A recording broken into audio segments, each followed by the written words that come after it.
First line நேயர்களுக்கு வணக்கம். இன்னைக்கு வந்து இஸ்ரேலோட அப்டேட்டில் பல முக்கியமான விஷயங்களை பார்க்க போகிறோம். அதாவது அமெரிக்காவுக்கு ஹவுதி வந்து இறுதி எச்சரிக்கை அண்ட் பயங்கரமான மிரட்டல் ஒன்று பார்க்க போகிறோம். அதுக்கு முன்னாடி என்ன அப்படின்னு பார்த்தீங்கன்னா, அந்த நம்ம பாலஸ்தீனத்துடைய ஹமாஸுடைய துணைத் தலைவர் அவர் வந்து கொல்லப்பட்டிருக்காரு, ராக்கெட் வீசி கொல்லப்பட்டிருக்காரு. அதை பற்றி நம்ம பார்க்க போகிறோம். எதனால எங்கே கொல்லப்பட்டார் அப்படின்னு நம்ம பார்க்க போகிறோம். அதற்கப்புறம் வந்து ஹவுதிஸ் தாக்குதல் நடத்தின கப்பல், அதாவது மால்டா அப்படின்ற நாட்டோட கப்பலை நேற்று தாக்கியிருக்காங்க. இன்னைக்கு சற்று முன்னர் வந்து ஒரு கப்பல் மீது 3 ராக்கெட்டுகளை வீசி அது தீப்பிடிச்சு எரிஞ்சிக்கிட்டு இருக்கு. அதை பற்றி நம்ம பார்க்க போகிறோம். அதற்கப்புறம் பார்த்தீங்க அப்படின்னா, இதற்கு பழிவாங்கும் விதமாக இஸ்ரேலை சேர்ந்த, அதாவது குறிப்பாக அந்த உளவு பிரிவு இருக்கு இல்லையா, மொசாத்தை சேர்ந்த முக்கிய தளபதி ஒருவரை வெடிகுண்டு வைத்து கொண்டிருக்காங்க காரில். இந்த 3 விஷுவலையும் பார்க்க போகிறோம், 3 தகவலையும் பார்க்க போகிறோம். அதாவது என்ன அப்படின்னு பார்த்தீங்கன்னா, நேற்று, அதாவது முந்தா நாள் இரவு, ஹமாஸோடைய தேடப்படும் ஒரு தலைவர், அவர் வந்து ஹமாஸோடைய துணைத் தலைவராக இருக்கார். அவர் 16 வயதில் வந்து இஸ்ரேலில் இராணுவம் அவரை பிடிச்சிட்டு போயிடுது. சிறையில் இருக்கார். கிட்டத்தட்ட 11 வருடங்கள் சிறையில் இருந்தவர். பின்னர் வந்து இந்த கடத்தப்பட்டவர்களை எக்ஸ்சேஞ்ச் பண்ணுவாங்கள்ல, அந்த மாதிரி இஸ்ரேல் கடத்தப்பட்டவர்கள் ஹமாஸ் கடத்தியவர்களை எக்ஸ்சேஞ்ச் பண்ணக்கூடிய ஒரு காலகட்டத்தில் வந்து இவர் வந்து கிட்டத்தட்ட ஒரு 30 வயது 29 வயது அந்த டைமில் வந்து விடுவிக்கப்படுறார். அதுக்கப்புறம் இவர் வந்து தப்பி எங்கே போயிடுறாரு அப்படின்னா, லெபனான் நாட்டுக்கு போயிடுறாரு. இந்த லெபனானில் ஆஃபீஸ் போட்டு ஹமாஸுக்கும் லெபனானுக்குமான கோஆர்டினேஷனை பார்த்துட்டு இருக்காரு. இப்போ நடக்கக்கூடிய போர் இருக்கு இல்லையா, அதாவது இவர்களுக்கு இஸ்ரேலுக்கு எதிரான போரில் இவர் ஒரு முக்கிய புள்ளியாக இஸ்ரேல் தேடி வந்தது. இவரை எப்படியாவது முடிக்கணும்னு சொல்லி ஹிட்லிஸ்டில் டாப் 5ல் இவர் ஒரு ஆள். எனவே இவரை தேடிக்கொண்டிருந்த போது இவரை எங்கேயுமே கண்டுபிடிக்க முடியல. இந்த நிலையில் தான் முந்தா நாள் இரவு என்ன அப்படின்னா, ஒரு உளவாளி வந்து, அதாவது இஸ்ரேல் உளவாளி வந்து, அதாவது இங்கே இருக்கவன், அதாவது லெபனானில் இருக்கக்கூடியவன், இவரோட இருப்பிடம் இங்கே இருக்கார், இந்த இடத்துல இருக்கார், இங்கேருந்து இப்போ கிளம்ப போகிறார், காரில் கிளம்ப போகிறாரு அப்படின்ற தகவலை உடனடியாக இஸ்ரேலுக்கு கொடுக்குறாங்க. உடனே இஸ்ரேல் ராணுவம் வந்து என்ன பண்ணுதுன்னா, அவர்கள் நாட்டிலிருந்து குறிப்பார்த்து ஏவக்கூடிய ஏவுகணையை டார்கெட் பண்ணி இவர் அடிக்கிறாங்க. இதில் வந்து இவர் காரில் வெடித்து செதறி சம்பவ இடத்திலே உயிரிழந்துடுறாரு. இதை வந்து ஒரு மிகப்பெரிய வெற்றியாக இஸ்ரேல் கொண்டாடிட்டு இருக்கு. அந்த காட்சியை நம்ம பார்க்கலாம், எப்படி இவர் தாக்குதல் நடத்தினாங்க அப்படின்ற சிசிடிவி காட்சிகள், பதிவான காட்சிகளும் சரி, அந்த கார் இருந்து கொண்டிருக்கக்கூடிய நேரடி காட்சிகளையும் நம்ம பார்க்கலாம்.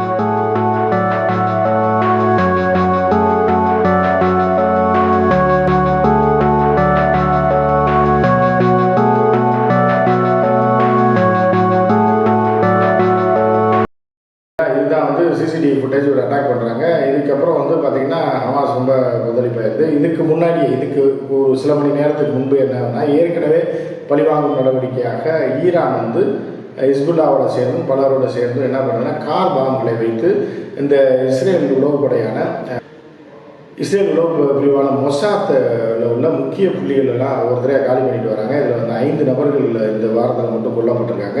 6வது நபராக நேற்று ஒரு முக்கிய நபர் கார் வெடிகுண்டு வைத்து கொல்லப்பட்டிருக்கிறார். அதாவது என்ன அப்படின்னா, இந்த மொசாத்தில் இருக்கவங்களை பற்றிய விவரங்கள் அவர்கள் குடும்பத்துக்கே தெரியாது. அவர் குடும்பத்திலே அவர் எதில் வேலை பார்க்குறாருன்னு தெரியாது. ஆர்மியில் இருக்காருன்னு சொல்லுவாங்க, இதில் இருக்காருன்னு சொல்லுவாங்க. ஆனால் அவர் வேறு பேர்கள் இருக்கும். மொசாத்தில் ஒரு பேர் வைத்து அழைப்பார்கள். அது உளவு பிரிவில் உள்ள இது எல்லா நாட்டிலையும் அப்படி தான். ஆனால் இந்த லிஸ்ட்டை வந்து டேப் பண்ணி ஒரு 1.5 மாதத்துக்கு முன்னாடி என்ன பண்ணாங்கன்னா, எத்தனை பேர் மொசாத்தில் வேலை பார்க்குறாங்க, யார் யார் எந்தெந்த பதவியில் இருக்காங்கன்னு அவங்க ஒரு ரகசிய கோப்பு வச்சுருப்பாங்கள்ல, அதையே பிரேக் பண்ணி ஹமாஸ் எடுத்து அதை என்ன பண்ணிட்டாங்க அப்படின்னா பப்ளிக்கில் வெளியிட்டாங்க. அதை நம்ம ஒரு 1.5 மாதத்துக்கு முன்னாடி அந்த வீடியோவோட போட்டிருந்தோம், நீங்கள் பார்த்துருப்பீங்க. ஸோ அந்த வகையில் என்னென்னா, அவர்களுக்கு டார்கெட் போட்டே இருந்தாங்க தொடர்ந்து. இப்போ வந்து நேற்று ஒருத்தரை போட்டு தந்துட்டாங்க. அந்த காட்சிகளை பார்த்துருக்கேன்.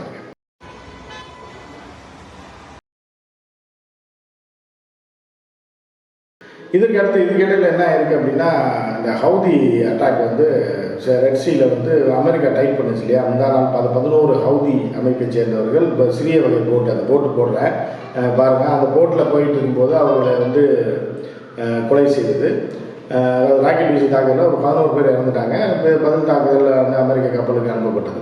இருந்த போதிலும் என்னென்னா மீண்டும் அமெரிக்க போர்க்கப்பல் பிரிட்டன் போர்க்கப்பல் அங்கே நிற்கும் போதே மால்டா என்கிற நாட்டை சேர்ந்த அந்த நாட்டின் கொடியை ஏந்தி கொண்டு அந்த அந்த செங்கடல் வழியாக வந்த ஒரு கப்பல் மீது அதிபயங்கர தாக்குதலை ஹவுதிகள் நடத்தியிருக்காங்க ஏமன்லேருந்து. அதில் அந்த கப்பல் தீப்பிடித்து எரிந்து முற்றிலும் நாசமானது. அந்த புகைப்படத்தையும் போடுறேன், பார்த்துருங்க.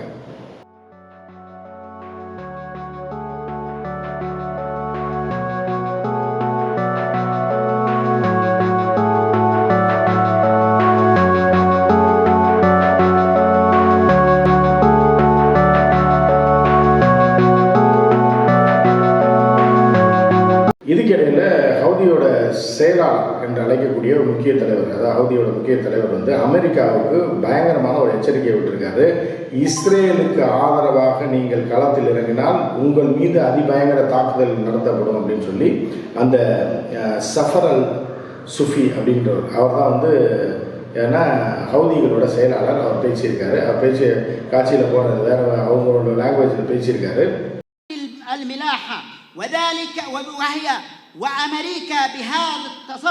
இந்த எச்சரிக்கை வந்து இது வந்து செங்கடல் பகுதியில் மிகப்பெரிய ஒரு இதாக இருக்குது. அவர் என்ன சொல்கிறாங்கன்னா, அமெரிக்க போர்க்கப்பல் மீதே நாங்கள் தொடர்ந்து தாக்குதல் நடத்த வேண்டியது வரும், அமெரிக்காவை நாங்கள் எச்சரிக்கிறோம், இஸ்ரேலுக்கு ஆதரவாக செயல்பட்டால் அமெரிக்கா மீது தாக்குதல் நடத்தப்படும் சொல்லி இவர் நம்ம சஃபர் அல் சுஃபி வந்து எச்சரிக்கை விடுத்திருக்கிறாரு. அதுக்கப்புறமா என்ன அப்படின்னா, அந்த தளபதி கொல்லப்பட்டாங்க இல்லையா, அது நம்ம ஹிஸ்புல்லாவோட சேர்ந்து டையை போட்டு நான் சொன்னேன்ல முதல்ல, அதாவது சலா அல் மசோரி அப்படின்றவர், அவருடைய சகோதரிகிட்ட வந்து பேட்டி எடுத்துருக்காங்க. அவங்க என்ன சொல்கிறாங்க அப்படின்னா, அவங்க அம்மாவை உட்கார வச்சு இந்த மாதிரி உங்கள் சகோதரன் வந்து ராக்கெட் வீசு தாக்குதலில் இஸ்ரேலில் தாக்குதலில் இறந்துருக்காரு அப்படின்னு கேட்டதுக்கு அந்த அம்மா என்ன சொல்லியிருக்காங்க அப்படின்னா, அதாவது அதை பற்றிலாம் நாங்கள் கவலைப்படல, நாங்கள் வந்து சாகத்தான் பிறந்தவர்கள், எங்கள் தேசத்துக்காக எங்கள் மண்ணை மீட்பதற்காக தான் நாங்கள் படைக்கப்பட்டோம், அதுக்காக தான் நாங்கள் போராடிக்கிட்டு இருக்கோம். அதனால் இது வந்து எங்களுக்கு எங்கள் அண்ணன் வந்து இறந்தது வந்து ஒரு பெரிய இதே கிடையாது, எங்களுக்கு என்னென்னா அவர் மண்ணுக்காக இறந்துருக்காரு, நாங்கள் இறப்பதற்காக தான் பிறந்திருக்கிறோம் அப்படின்னு சொல்லியிருக்காங்க. அந்த ஒரு சின்ன காட்சியை மட்டும் பாருங்க. استشهد وما رح يكون ابدا هو اغلى من اطفال غزه، مش من رجال غزه ومقاومه غزه، من اطفال غزه. இப்படி துணிச்சலாக நாங்கள் மண்ணை மீட்பதற்காக பாலஸ்தீனியர்கள் வந்து என்னென்னா கூட உடன் பிறந்த சகோதரர் இறந்து விட்டார் என்ற துக்கத்தை தாண்டி இந்த தேசத்திற்காக அவர் வீழ்ந்திருக்கார். அவர் வந்து இந்த உலகத்தில் படைக்கப்பட்டதை இந்த மண்ணை மீட்பதற்காகத்தான், அந்த இதில் அவர் உயிர் போயிடுச்சு, தொடர்ந்து எங்கள் மக்கள் போராடுவாங்க அப்படின்னு சொல்லியிருக்காங்க.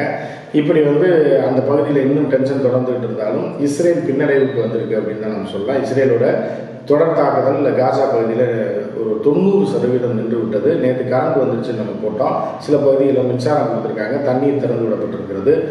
இதெல்லாம் வந்து என்ன அப்படின்னு பார்த்தீங்கன்னா நல்ல விஷயம்தான். இருந்த போதிலும் இஸ்ரேல் சர்வதேச நீதிமன்றத்திற்கு பயந்து இதை செய்து கொண்டிருப்பதாக, ஏன்னா இன அழிப்பு வழக்கு வந்து சவுத் ஆப்பிரிக்காவில் போட்டிருக்கு.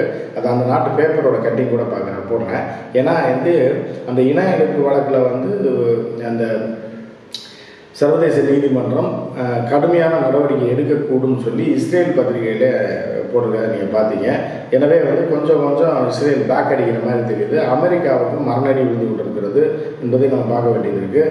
ஏன்னா அமெரிக்கா அப்படின்னாலே அஞ்சு நடக்கக்கூடிய அமெரிக்க கப்பல்னாலே ஒரு அதில் வந்து ஒரு விமானம் இருக்கும், ஹெலிகாப்டர் இருக்கும், அப்பாச்சி விமானங்கள் இருக்கும், அது வந்து தாக்குதல் நடக்கும் அப்படின்ற ஒரு பயம்லாம் போய் அமெரிக்க போர்க்கப்பல்கள் மீதே ராக்கெட் வீச்சும் இந்த ட்ரோன் வீச்சும் நடந்து கொண்டிருப்பது அமெரிக்கா மேலே இருக்க பயம் போயிடுச்சு அப்படின்ற மாதிரியான இது இருக்குது. இந்த ஹவுதிகளோட எச்சரிக்கையை அமெரிக்காவே கொஞ்சம் யோசிக்க வச்சிருக்கு அப்படின்னா, ஏன்னு கேட்டால் இவர்கள் இஸ்ரேலுக்கு தான் சாதகமாக நீங்கள் வந்தீங்கன்னா யாராக இருந்தாலும் அடிப்போம் அப்படின்னு சொல்லி ஹவுதிகள் சொல்லியிருக்காங்க.